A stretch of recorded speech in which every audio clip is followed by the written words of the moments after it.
नमस्कार मंडळी, मी सौ श्रेयसी कर्वे. गीता मनातली भाग 1. मंडळी, आज गीता जयंती, मार्गशीर्ष शुद्ध दशमी. त्यानिमित्ताने गीता या महान ग्रंथाविषयी थोडी माहिती या ऑडिओमधनं आपण घेऊया. गीतेवर भाष्य करण्याची किंवा त्यातील तत्त्वज्ञान उलगडून सांगण्याची माझी क्षमता नाही. अनेक विचारवंतांनी, महनीय व्यक्तींनी आजवर यावर भाष्य केलं आहे. परंतु या गीता जयंतीच्या निमित्ताने काही जुजबी माहिती आपणापर्यंत पोचवावी या उद्देशाने हा ऑडिओ प्रपंच. माझ्या ज्ञानमर्यादा ओळखून आणि यातील अभ्यासू व्यक्तींची माफी मागूनच हा माहितीपट करते आहे. तेव्हा चूक बोल द्यावी घ्यावी अशी विनंती. असो, या गीता जयंतीच्या निमित्ताने भगवान श्रीकृष्णांना वंदन करून आणि माझ्या सद्गुरूंना प्रार्थना करून या विषयाकडे वळते. गीता म्हणजे भगवद्गीता या शब्दाचा संक्षेप. भगवद्गीता म्हणजे भगवंताने गायलेली गीता असा याचा अर्थ. गीता ही महाभारताच्या भीष्म पर्वामध्ये ग्रथित आहे. 18व्या अध्यायाच्या या लहानशा ग्रंथामध्ये भारताच्या धार्मिक, सांस्कृतिक, सामाजिक इतिहासाचं सार सामावलेलं आहे.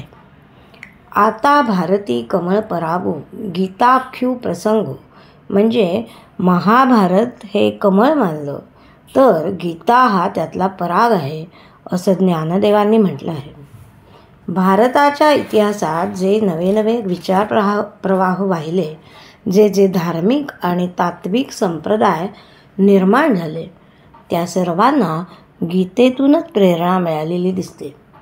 म्हणूनच भारतीय संस्कृतीचा एक प्रातिनिधिक ग्रंथ या नात्याने बहुतेक विचारवंत या गीतेलाच मान्यता देतात. गीतेविषयी आचार्य विनोबा भावे म्हणतात की जीवनाच्या विकासाला आवश्यक असलेला प्रायः प्रत्येक विचार गीतेमध्ये आलेला आहे. म्हणूनच अनुभवी जन याला धर्मज्ञानाचा कोश असंही म्हणतात.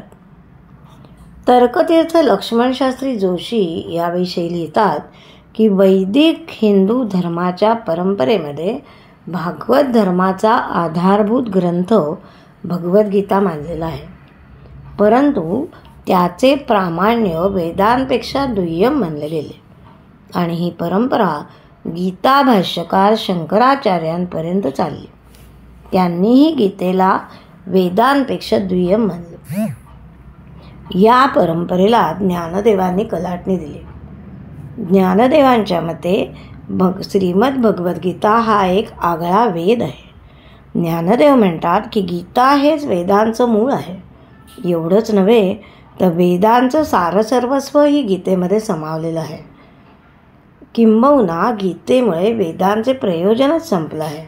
वेदातील कर्म, उपासना, ज्ञान ही तीनही गीतेमध्ये सांगितलेली आहेत.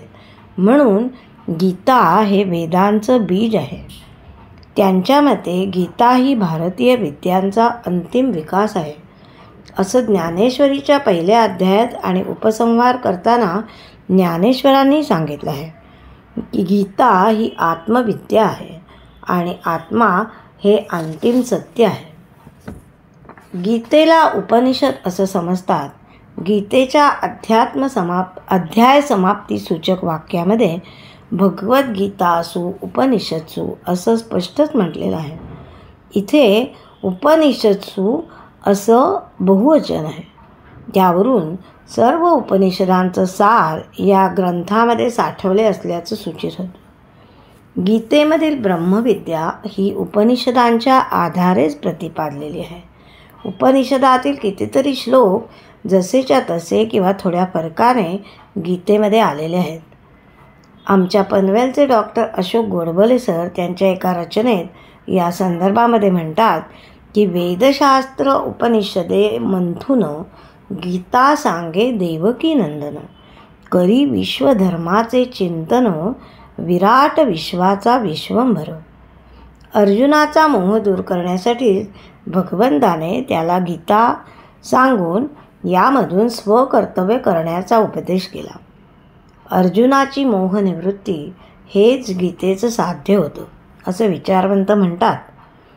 अर्जुनाने शेवटी नष्टो मोहा अशा शब्दात कबुली दिलेली आहे. म्हणूनच ज्येष्ठ विचारवंत म्हणतात की अर्जुनाला निमित्त करून जगातील प्रत्येक माणसाला हरघडी होणारा मोह नष्ट व्हावा या हेतूने भगवंत गीता सांगायला प्रवृत्त झाले असावेत. अशा या गीतेचं महत्त्व प्राचीन काळापासून तो आज तागायत अबाधित आहे. भारतातल्याच नव्हे तर सर्व देशातल्या विचारवंतांना तिच्याविषयी आदर आणि आस्था वाटत आलेली आहे. उपनिषदे, ब्रह्मसूत्रे या दोहोंच्या बरोबरीने गीतेला प्रामाण्य मिळालेलं आहे. गीतेवर वेळोवेळी अनेक भाष्य निर्माण झाली आणि अजूनही यामध्ये खंड पडलेला नाही. सांप्रतच्या उपलब्ध भाष्यांमध्ये शंकराचार्यांचं भाष्य हे प्राचीन आहे. गीतेची महती सांगताना ते काय सांगतात ते पाहूया उद्याच्या भागात.